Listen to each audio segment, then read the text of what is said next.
Of course, we're transitioning from a passage that talked about the Pharaoh and Musa alayhi salam to a passage that says, Allah's creative power, talks about Allah's creative power. The thing is, there is always a profound connection but it becomes manifest if you reflect. Here, what we're looking at is Allah, talking about how why the Pharaoh thought he was the supreme God. He thought it was the supreme God because he didn't think anybody could build like he does. Anybody had massive empire like he did. And so before we get into this passage, I'd like to give you a little bit of a quick synopsis history of how the Pharaoh came into power. There are lots of theories on it. I'll share with you what I find very convincing. So originally the pharaohs were multiple kingdoms. They weren't one kingdom, there were multiple pharaohs, multiple kingdoms along the river, okay? And there were maybe 14 of these kingdoms. And they all had minimal power because each of them had some territory and they did trade with each other, etc.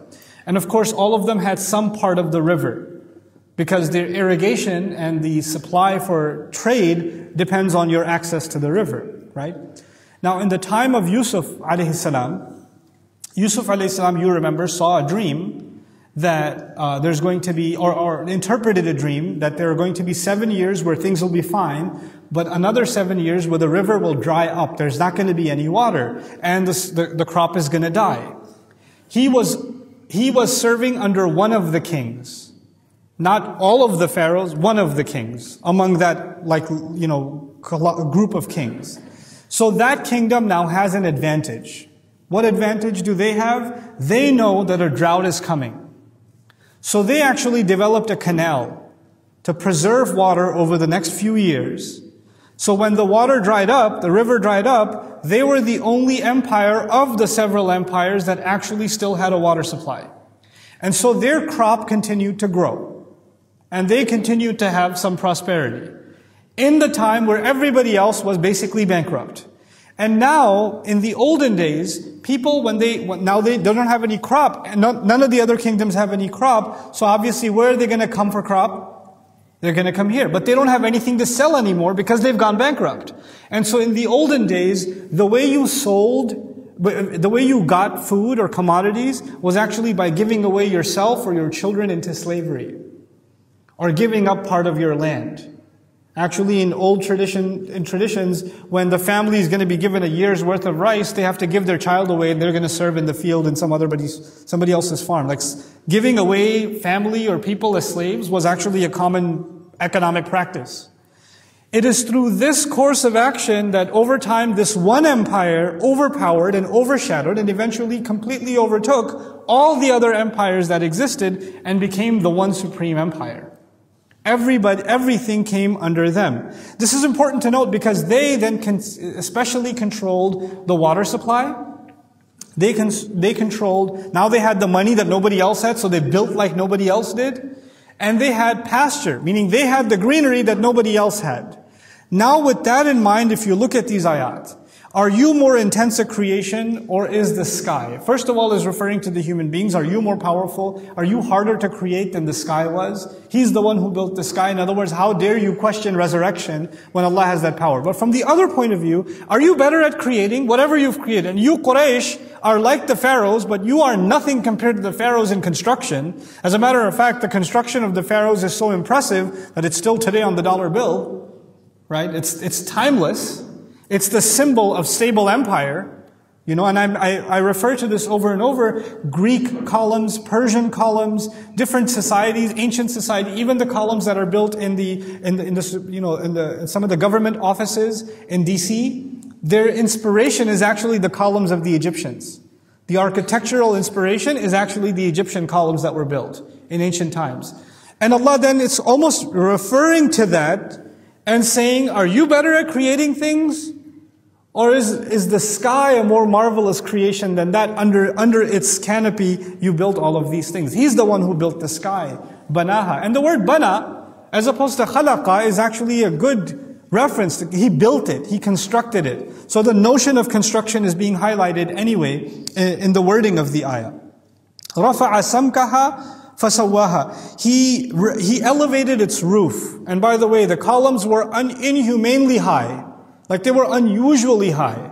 You know, nowadays when you go to like a fancy home, it's like high ceiling, it just gives you this grand view, grand feeling, right? Or if you look at some of the interesting architecture, like one of my favorite places to architecturally, interiors is like Grand Central Station in New York, right?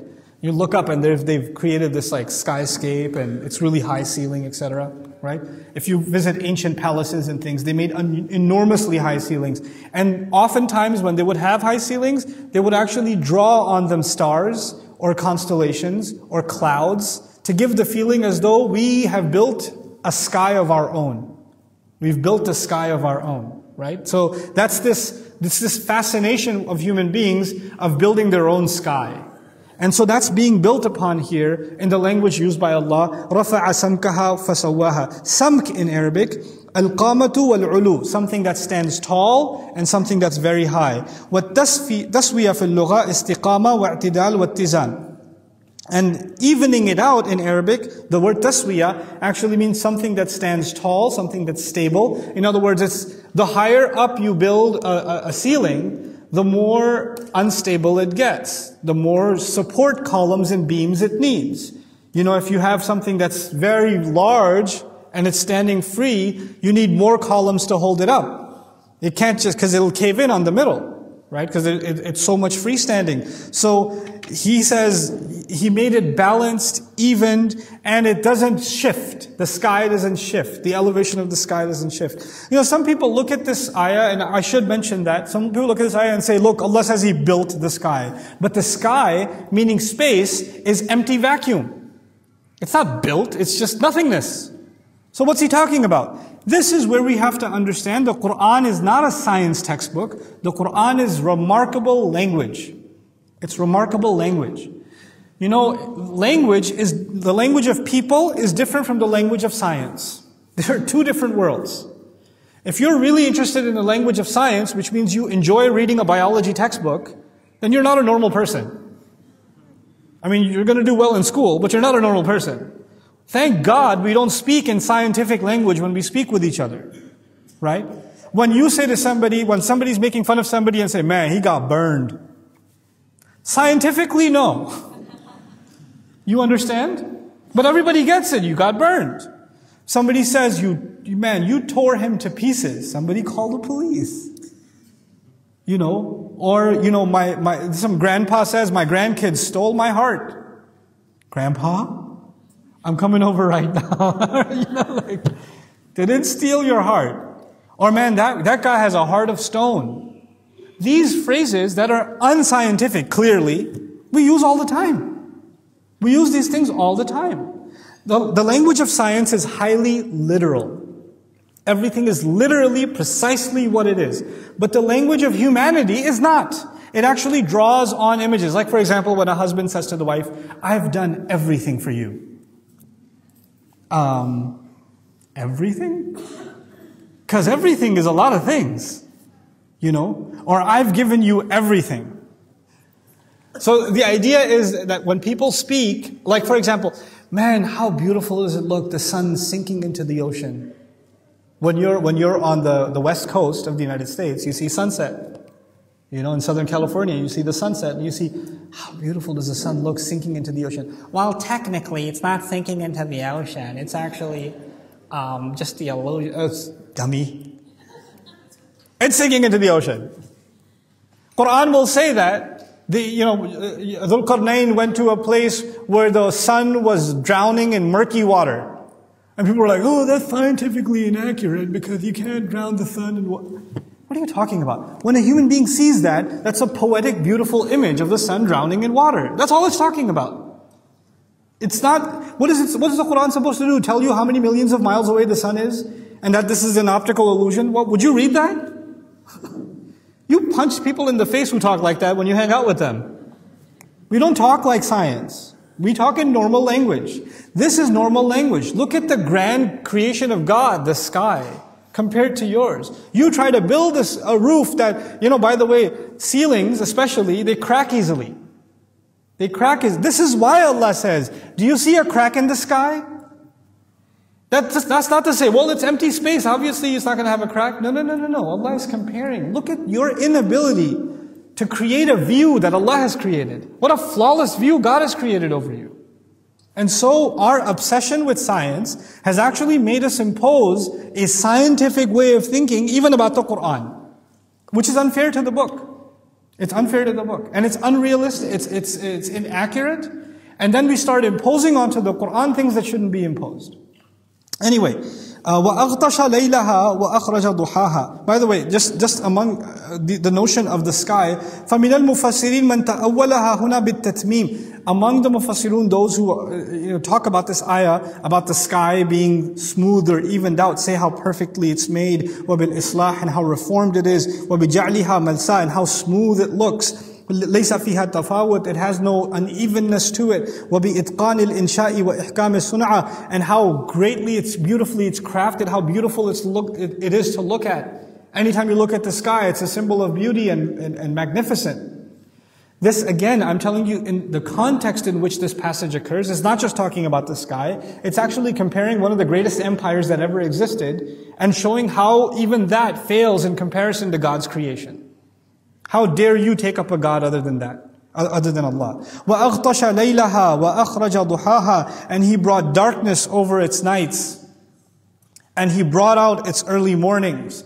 This is again, the reference to night and day shouldn't be lost on us. The pharaohs worshipped the sun.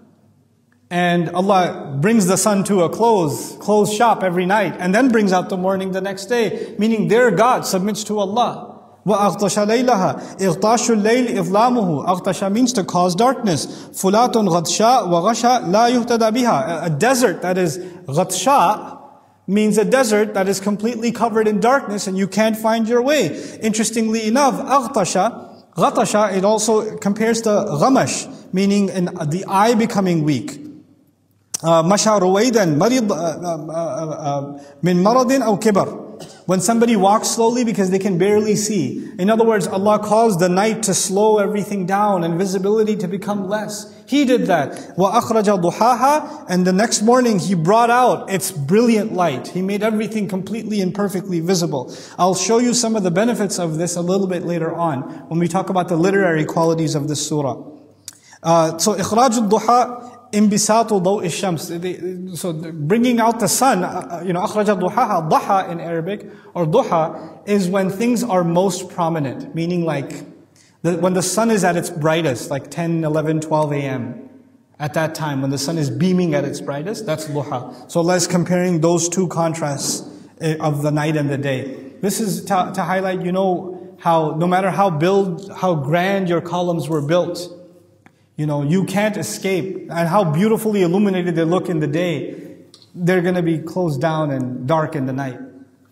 وَالْأَرْضَ بَعْدَ ذَلِكَ دَحَاهَا, and the earth thereafter, He made it smooth. Now, the word daha is a unique word, very rarely, maybe not even elsewhere used in the Quran, except here. And what does it mean? Daha actually means, I'll skip the Arabic etymology, just tell you what it means. It's actually used for when an ostrich scrapes the ground and makes the soil smooth so it can put its egg there. Because it doesn't bury its egg entirely, it just makes the ground kind of smooth, and so it can put it there, like in a concave shape. And that's why that place is called a madha.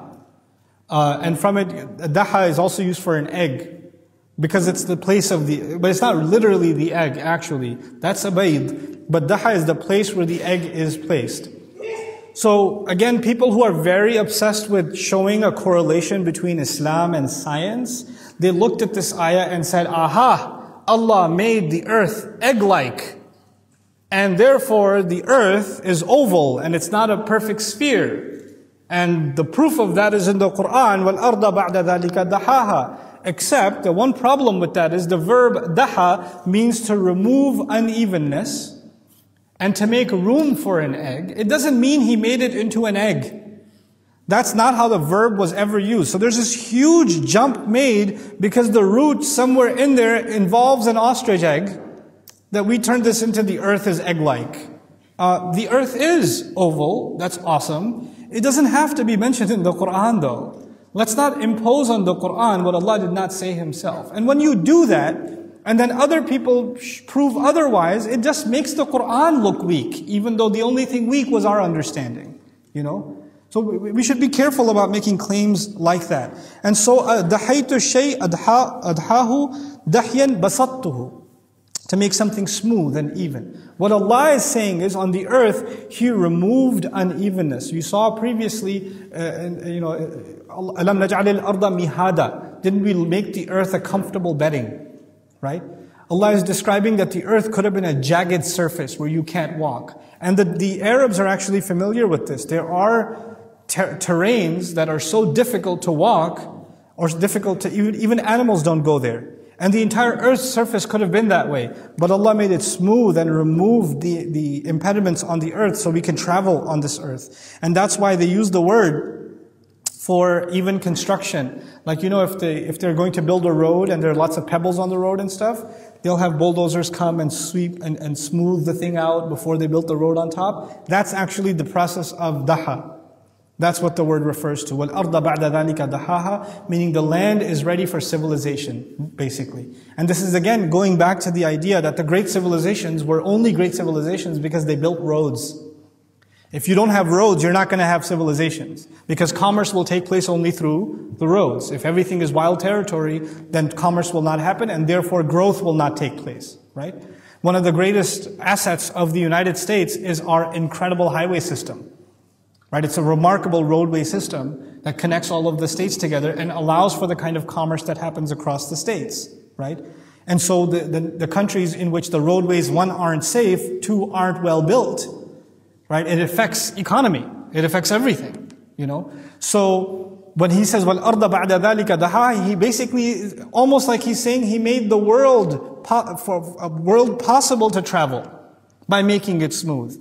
Why is that important? Because when those great civilizations and empires, and even the Arabs, because the routes went through Mecca, when they claim that they are at an advantageous position, Allah is saying the very fact that you have these roads wouldn't have been possible if Allah did not smooth the earth for you to begin with. وَالْأَرْضَ بَعْدَ ذَلِكَ دَحَاهَا أَخْرَجَ مِنْهَا مَاءَهَا وَمَرْعَاهَا. And He brought out from it its water, and He brought out from it its green pasture. Do you see a connection to the Pharaoh's empire background story that I told you? He brought out the water and the pasture, the greenery.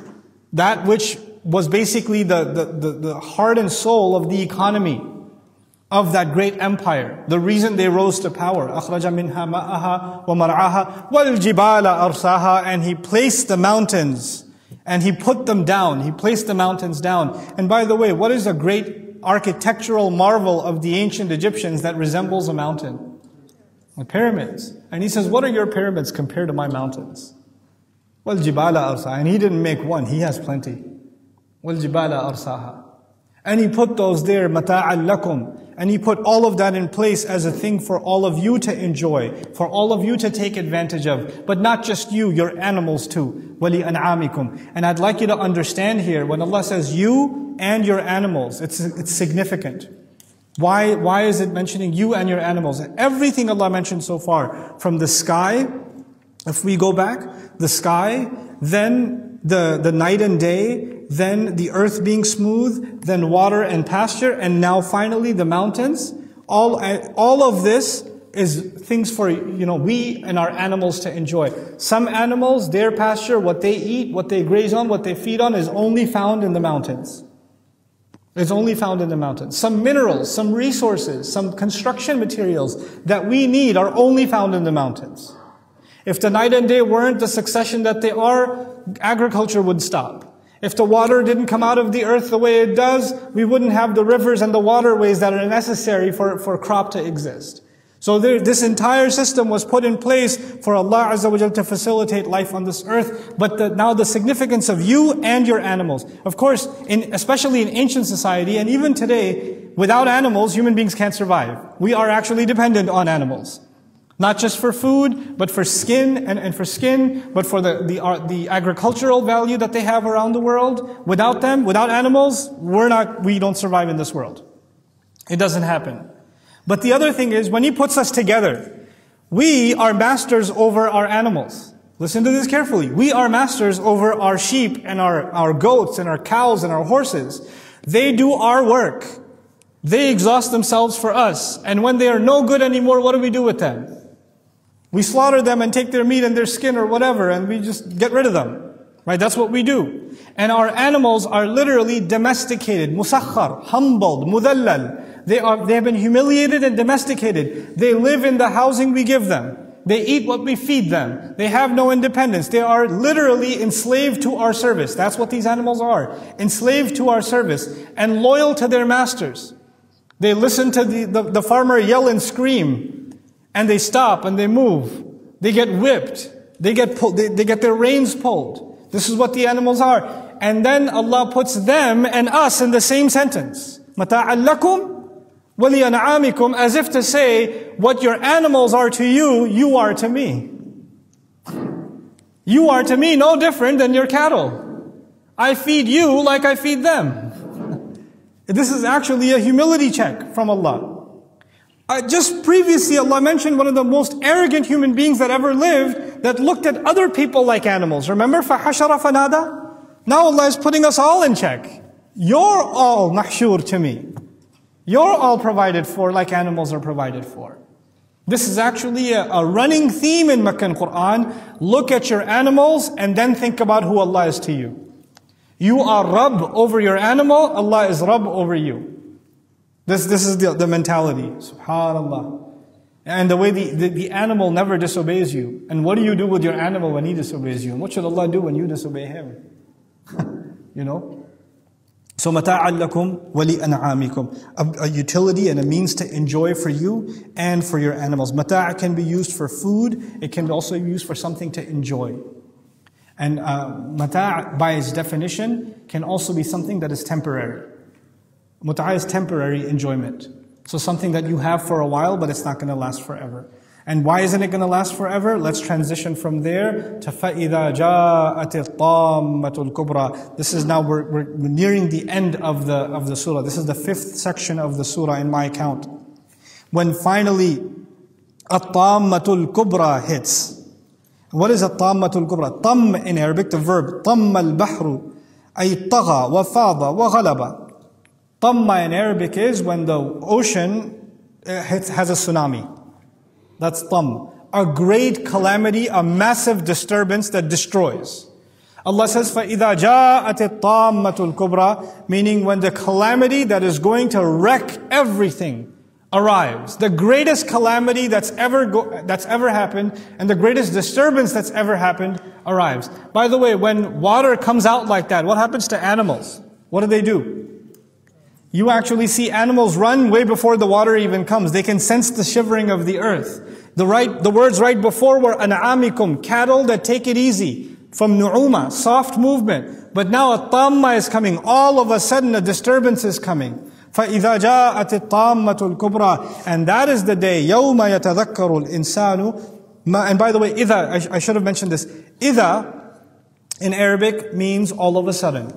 It doesn't just mean when. It means when all of a sudden this great calamity arrives. This is the mubaghata of Yawm al-Qiyamah, the suddenness of Yawm al-Qiyamah. يَوْمَ يَتَذَكَّرُ الْإِنسَانُ مَا سَعَى. The day on which every human being will thoroughly remember. Al-insan is so amazing. It means human being, but insan can also be argued to come from nisyan, meaning forgetfulness. So the actual word for human being in Arabic is close to forgetful creature. It's close to the meaning of forgetful creature. The day on which the forgetful creature will thoroughly remember, will have full memory. Ma sa'a. Ma sa'a is ma mawsula or ma masdariya. Let's not get into that discussion, but I'll just say it's more closer to ma masdariya, which means in simple English, the day on which a human being will thoroughly recall all of his efforts. Every effort that was made. What were you running for? What were you running towards? What was keeping you occupied? You know, every human being has priorities. All of you, every single one of us, including myself, have priorities on when we're going to wake up, when we're going to go sleep, and what's going to happen in between. Whether your priority is to finish season 3 and start season 4 on Netflix, whether your priority is to beat that video game and finish all of the side missions, or whether your priority is, work-related, business-related, deal-related, car-related, whether your priority is girl-related, guy-related, social media-related, hangout-related, am I going to get the tickets for that concert or what? Whatever it may be, there are priorities, things you run towards, things that are preoccupying you, things that are keeping you busy. Some of those are serious tasks. Some of those are just you running after entertainment or pleasure. Whatever they are, every one of them will be completely recalled. You're going to remember what it was that was keeping you occupied. There's a scene that takes place in the world every single day. A mother begs her son, "Beta, namaz ka time ho gaya, pad lo." Son, it's salat time, just pray. Salli. Hana waqt al-maghrib. It's time for prayer, just pray. Well, I don't have time right now, Mom. Just a couple minutes. Running towards something else. And then that day he'll remember, oh my God, what was I running towards? What efforts was I making? Where was I wasting all my efforts? الَّذِينَ ضَلَّ سَعْيُهُمْ فِي الْحَيَاةِ الدُّنْيَا. Those whose efforts were lost, completely put in vain, lost in stuff that's left behind in worldly life. وَهُمْ يَحْسَبُونَ أَنَّهُمْ يُحْسِنُونَ صُنْعًا. While at the same time they're delusional that they've done something awesome. They haven't.